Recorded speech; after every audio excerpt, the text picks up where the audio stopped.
Welcome back. I'm your host, Johnny Freeborn. You're watching Central Valley Talk Business. Up next, I have Kayla Moon. Hi. Hi. How you doing? Thanks for coming on the show. Tell me a little bit about yourself. Sure. My name's Kayla Moon. I'm a spiritual being in a physical world. My business is Future of Minds, and I'm the producer, creator. We have a TV series, we publish a monthly magazine, and our magazine, it goes into a lot of activism, art, locally as well as nationally. And I'm here today to really talk about the business of activism, and so many people get caught up in, trying to start these nonprofits and going out into the streets and protesting the things that they want. And I want to present to everyone a new business proposal, and the fact that we can no longer stand on street corners begging for change. And I really hope that different activists out there will begin to gather and create really strong coalitions and really truly begin to occupy city halls so that we can hold our representatives accountable, because what we're seeing right now is business as usual for Fresno, California. We have Brand as our new mayor. Brand has, spoken on, promising change to so many different people, but how are we going to hold these politicians accountable for that change?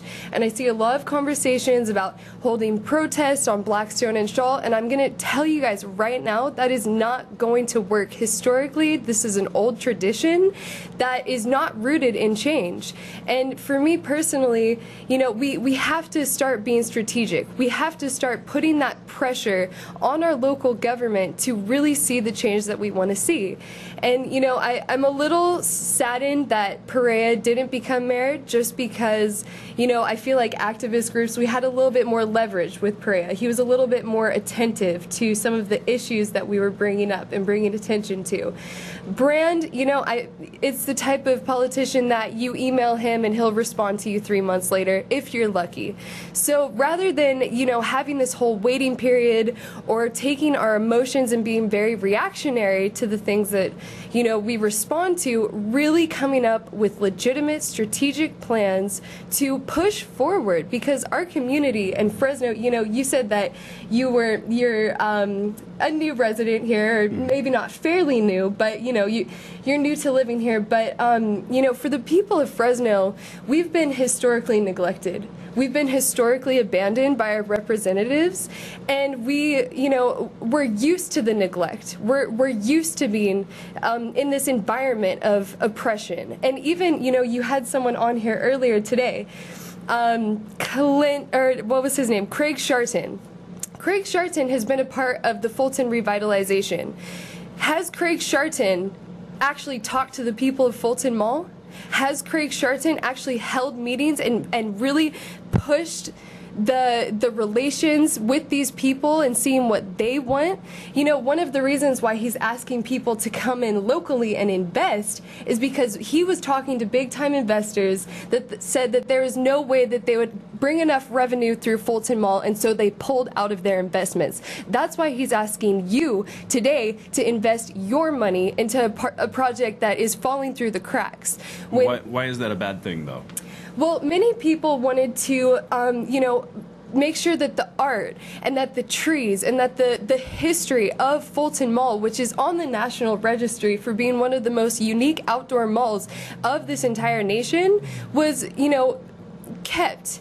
But, there's different politicians and different people that have different agendas for this community. So, it's very difficult. It's a difficult conversation, because yes, they're bringing new businesses in.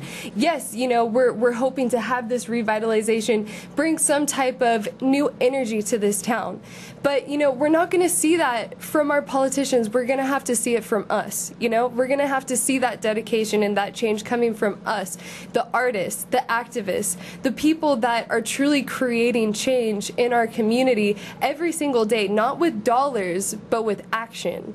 And so, you know, that's my proposal to the activists out here, you know, to really stay organized, to not be disheartened by this new political sphere that we're seeing, but to really join together and push forward for our future, and not be disheartened when, you know, local businesses are pushed out for new people to come in, you know, and I really hope that West Fresno and East Fresno continues to gather and organize, and you are not neglected and you are not abandoned. And you know, there's just so much going on. I know there's these really high emotions within people who have been active in our community, and I just want to encourage everyone out there to take care of themselves in this time, because once we find victory within ourselves, once we find peace within ourselves, we will be able to create that for our community. Okay, so you said a lot there. What happens when you have people who have money who want to create venues for the artists and activists and create a brick and mortar place where a stage, so to speak, for the artists? Are you opposed to that? No, okay. I do think that is very important, because historically only 1% of our entire city's funds has been dedicated to entertainment, art, and music. So we definitely need to build up our venues so we can have those outlets, you know, but it's how do we build those venues? And it's the necessary importance that we don't leave anyone behind, you know? And what does that look like, leaving people behind? What do you mean? Well, for example, the Fulton Mall, Downtown Fulton Mall Coalition was very much a part of trying to keep people involved. And when the Fulton Mall was in the process, and it's still very much in the process of this revitalization, but there was people that do not speak English as their first language. Did they have translators there articulating what was going on in their own neighborhoods for their own businesses? No, they did not. And so having a holistic understanding of every single person that is involved and being able to meet the needs of those people, how difficult is it to find someone to translate? You know, it's not that difficult, but our city hall and the people with the money in this town have continuously neglected the people that are marginalized, the voiceless, the people that have historically been oppressed and segregated in this town. I see. Well, it's sad to hear that happens, but we all know people get greedy sometimes. You're trying to reduce, if not extinguish, that greed and kind of spread it evenly across the board. Is that what you're after? Definitely. We want to bring up the voices that have been historically been neglected. And MMECCA magazine, that is exactly why we founded that magazine. You know, we want to highlight the voices that have been historically neglected. Last month, the month of October is Black Panther History Month, and we highlighted different narratives and different comparisons to the Black Lives Matter movement and the Black Panther Party, as well as similarities. And you know, what's interesting is both parties were founded here in California.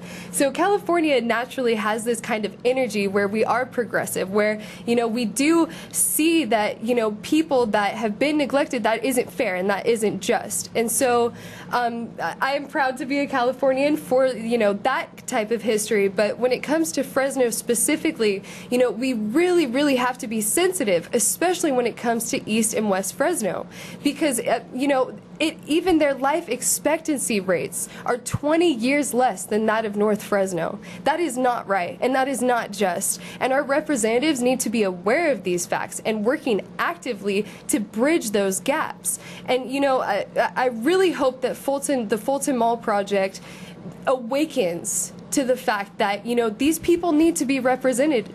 These people need to be a part of that conversation, you know? And so Future of Minds and MMECCA, we are very much a part of bringing those voices into the conversation. Okay, so you guys can be found at what's the website again? It's futureofminds.com, and we're always looking for submissions. We always want to hear your voice. You know, we do a lot of political things, but we also cover poetry and art, you know, and people that bring spirit and life to this community. And, you know, when there's so much darkness, we really try to highlight the beauty that does exist and the beauty that is there, you know, and you can find that in our magazine online.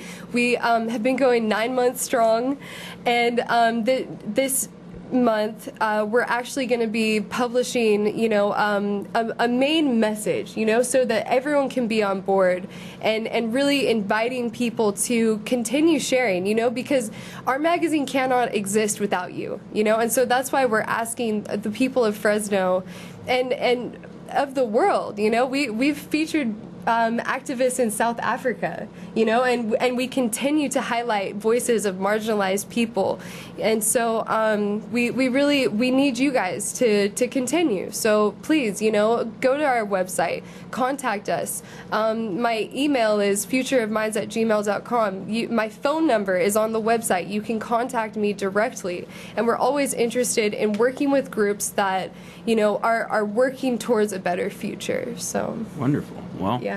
It doesn't matter where you stand on the socioeconomic or political spectrum.